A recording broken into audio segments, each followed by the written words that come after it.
Hello. It's so great to be with you here, and good morning. I would like to welcome you to the best speaking slot at the Oslo Freedom Forum, which is following that. It's literally awesome. I'm Andrew Zolli. I'm, as was mentioned, the Vice President of what we call Global Impact Initiatives at Planet.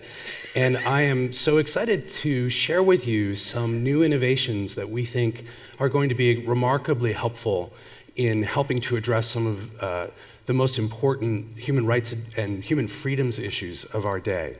I'm going to talk to you today about space and about satellites and about how you can use these technologies to better monitor human rights and human freedoms around the world and how to intervene in them. Now, before I do that, let me just start with this sort of most basic thing. Hold on. Good, because if clicker didn't work, I was going to do this as interpretive dance, and it can't be unseen, and it looks nothing like what you just saw.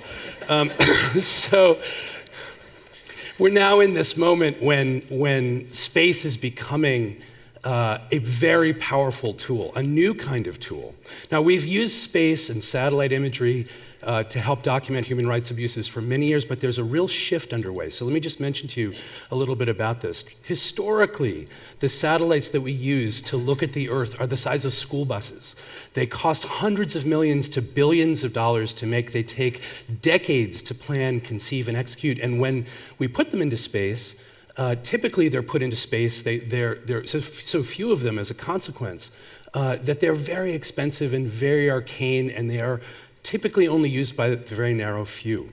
So there were a few NASA engineers a few years ago, including some of Planet's founders, who said, we don't want to do this. If we work on these missions one after another, we'll only get to work on one or two in our entire career. So they went down to their local consumer electronics store, and they bought actually a stack of these things, some of which you are looking at because I can see your glowing faces in the audience. And so they took them back to the lab. They do what you can do when you're a NASA scientist, is they take all the guts out of the phone. They built a tiny little satellite that you could fit in the palm of your hand, and they gave it to one of the astronauts who's headed to the International Space Station and asked her to throw it out the airlock when she got there to see how your phone would do in space. And it turns out your phone does incredibly well in space if it's shielded correctly, and it has a camera, a computer, a GPS, radio, all the things a big machine has, but in a tiny little package, because we spent trillions of dollars here on the Earth to shrink these devices down to the point where we can fit them in our hands. And that led to a revolution in the way we design satellites. These are the satellites for which Planet is best known. They're actually smaller than the cameras that are actually currently filming me up on stage. They're only about the size of a loaf of bread. Because they take advantage of all of those technologies, and we shrink wrap them down into a very small package. And what we do with those, oh, by the way, before I show you this animation, I'm going to go backwards. Most satellites, because they come from a military and intelligence background, they're named for birds of prey. There's lots of hawks and talons and beaks. We call it the angry birds phenomenon. Things will swoop down and kill you. Ours are called doves. They're named for birds of peace.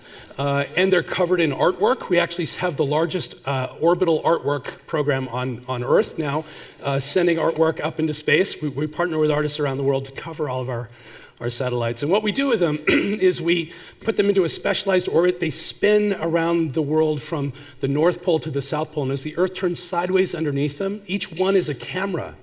And they collectively image the entire surface of the Earth every day in high resolution.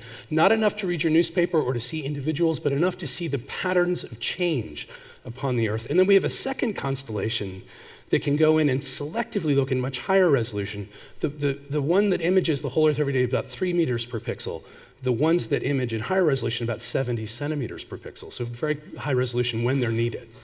We have now about 800 observations for every place upon the Earth, and that is really important because it lets us understand the daily patterns of change. We see every act of deforestation, the growth of every city. We see every IDP and refugee camp everywhere on the Earth, everywhere. We will see it today, and yesterday, and the day before, and tomorrow, and the day after. Now, when you take all that information, you can actually begin to extract the meaningful patterns underneath it. So for instance, here's an example of someone using our data, clicking on a solar installation in China, zooming out because we've indexed all the solar installations in China and finding every solar installation in China. Now that's interesting, but in a human rights context, and actually I will say to you that one of the things that's really interesting is the Chinese now know that we can do this, and they're starting to build solar installations in patterns we can only see from space. So I think they're doing this for us, because there's only about, it's a very small group of people who can see this. Anyway, what we are much more interested in, of course, are things like this.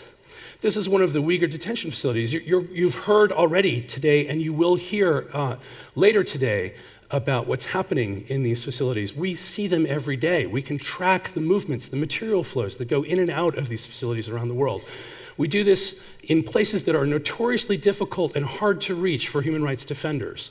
This provides an independent lens around the world that allows us to extend the reach and the expertise that's aggregated here in this room.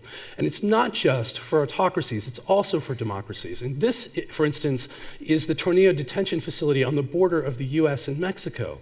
This is when the current presidential administration in the United States said they were going to stop a policy of separating migrants' children from their parents. This is what it looked like a few months later, after they'd said they'd changed the policy. So the ability to look independently and to understand what's going on the ground, to combine your knowledge with these kinds of tools, we think could represent a real breakthrough. And it's especially important because we want to put these tools in your hands to make sure that we're not just empowering the powerful, but that we're also balancing the playfield. Because as many of you can probably tell, we're in the middle of a moment where we're reconfiguring the relationship between technology and society, and we're asking important questions about technology and power. And we're thinking about them from the beginning at Planet. I'll mention just two other use cases just to round it out and end with a short idea. About 70% of the world's cocoa beans actually come from two countries in the world. They come from Ghana and Cote d'Ivoire. The majority of them actually, the lion's share, come from Cote d'Ivoire, where much of the agricultural work around cocoa harvesting is done by child labor, and sometimes forced child labor, as young boys in particular are brought in from neighboring Francophone countries to do the harvesting. Well, it turns out that we can actually see that deforestation, that work actually happening in the fields. This is actually, you'll see the clear cutting of fields for this purpose. This is in a restricted national forest where there's supposed to be none of this activity happening over just a few weeks, actually, in the spring of last year. That allows us to begin to track commodities coming out of supply chains that are dominated by human slavery into the normal sort of sanitized supply chains into the rest of the world. And the last example I'll show you is actually from Myanmar. Now, we have a huge partnership with Human Rights Watch. We give them access basically to everything. And we've been working with all kinds of other humanitarian actors to try to understand, and human rights actors, to try to understand what needs to be built and how do we build it. So here's an example. This is the two of the largest camps along the Bangladesh and Myanmar border, just over the line from Rakhine State. This is about 60 days later. And what you're seeing here is the merger of the Kutupalong encampments and all of the brown area around the camps. That's all deforestation that's going on as people are cutting down trees to cook and to build their homes. Well, that turns out to be incredibly important because it changes the landscape of the floods. This is all area that's subject to the monsoon. So we're using this information to calculate flood risk and to help protect and move people who are at risk. But our friends at Human Rights Watch are also looking back in Myanmar, and what they're finding is this. So this is an example of something they produced. This is over 5 weeks at the beginning of 2018. This is the systematic demolition of Rohingya villages that the government claimed were a consequence of rampant fires that were occurring on the ground. As you can probably tell, there's no fires going on at all. Okay, I could have mentioned 100 other examples, and about 80% of the work we're doing right now is really quiet because the organizations we're working with, like yours, often we don't want to call attention to the work until we really understand what's going on. So these are really early days, so I just want to give you a couple examples. I want to leave you with just this one idea. Scientists ask this question: why do species flock together? Why do birds and fish and bees and humans come together?